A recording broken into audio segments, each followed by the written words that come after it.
So it's Thursday. I left work a little early. And I thought we should go check on the trees that we planted Saturday. I gotta put a little bit of water on them. I got a toy. I'll show you the toy first. Let's go look at the toy. Got a little edger, which I'm going to use to cut edges around my planting beds that I am working on. I moved some stuff, some elephant ears, from the other side of the house to this side of the house. They like water, and since there's a downspout right there, my hope is that they will do well in front of that downspout. So let's check on the cherry trees. It's a little breezy out here today. I know I still can't spray the weeds around the tea olives, but that's okay. We'll eventually get to that.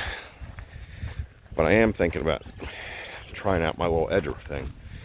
You'll see we have leaves coming out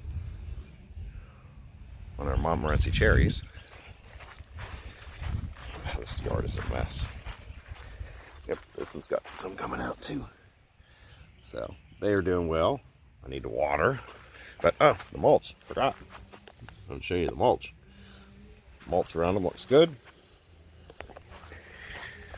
So let's go check on the river birch. But yeah, my idea with the edger, instead of renting a bed edger, which was going to be a couple $100, I paid $50 for that one from a guy up the street. And he I guess he reconditions lawn and garden equipment, something like that, because he's always got something out in front of his house. But caught my eye while I was driving by. He said $50 it was mine. I started it up. It works good. So we're going to try it out and see how it works. So, and here is the river birch. He's got some leaves coming out on him too. A little harder to see, but they are in there. Yeah, they are in there. So I'm going to go water these guys. And then I'm going to grab a garden hose and some marking paint. I think I have a can of marking paint. And we'll map out what we're going to do around these tea olives back here. So I'll check back in a minute. One of the things southern states are known for is wisteria. It's this purple vine right here behind me. It grows on everything. It won't actually kill something by like sucking the life out of it. It kills stuff just by its sheer weight. Some of those vines get really, really big. But right now it's in bloom, and you can't really hear it. But the bees love this stuff, and you can hear them buzzing behind me. So I had to show you the wisteria. My plan was to use this garden hose and this paint to outline where I want this flower bed, or where I want this bed around the tea olives. It's simple. You just lay the garden hose out. It's an old garden hose. I don't use it. Lay the garden hose out around where you want your planting bed to be.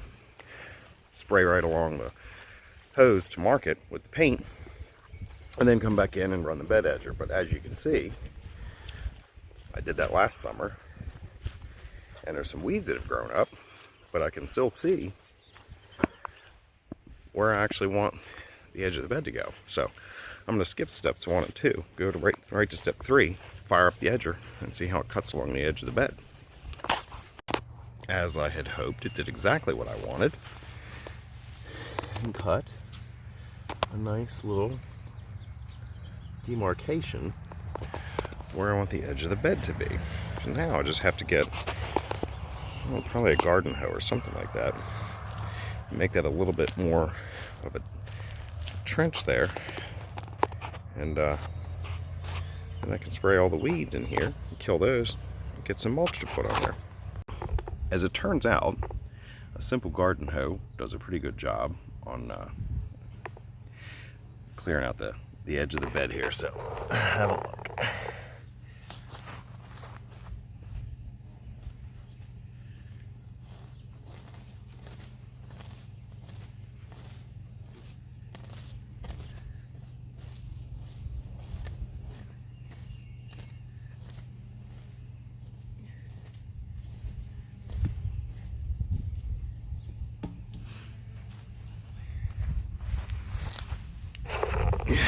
that extra dirt coming out of there is not going to go to waste, because I have plenty of holes around in this yard. It used to be all pine trees on that side over there.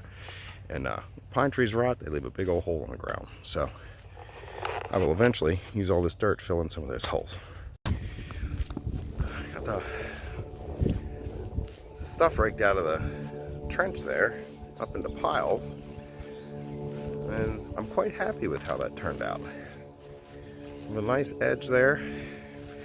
So my plan is, I have, my dad's been saving me a ton of newspaper, so I'll put newspaper, and I have some shredded stuff that for all my my billing. I have a bunch of shreddings that I'll put down here as a base layer, and then I'll mulch over top of it, pull mulch up right into here, into the little trench area. And then when I run past with the mower, I don't have to use a weed eater or anything. And then hopefully just maybe once a year, I'll have to run the edger back around it and put the nice vertical edge back. And it should be good. No weed eater necessary. We're all cleaned up out here now. At the beginning of the video, I showed you the wisteria. I told you they could get kind of big. These are some wisteria vines that I cut off of this pine tree behind me. Look how big this is. It's huge. I cut it off that pine tree. You can see the pine tree is not in the best of shapes, but that's how big those vines can get. So it's just the weight of them that'll pull something down, not necessarily them, you know, killing the tree from growing into it like with suckers, like an ivy would. But so that's pretty much everything I had on my agenda for this afternoon. So I hope you all enjoyed that, and we'll figure out what we're going to do next.